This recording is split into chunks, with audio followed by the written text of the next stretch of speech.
हे पिकलेले रायवळ आंबे आहेत आणि ह्या आंब्यांचं मी आता रायतं बनवणार आहे। मी आंबे स्वच्छ धुवून हे उकडत ठेवले आहेत।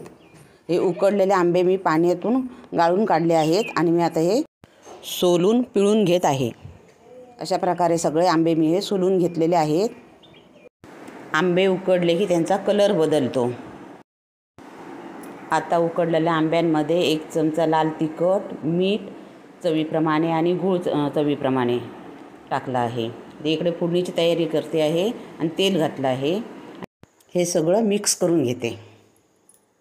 फोडणीमध्ये मोहरी, हिंग, लसूण आणि कढीपत्ता टाकून फोडणी तयार केली आहे। आता हे सगळं मिश्रण मी या फोडणीमध्ये ओतते आहे आणि हळद टाकते आहे आणि हे सगळं व्यवस्थित मिक्स करून घेते की झालं आपलं रायतं तयार। हे बघा।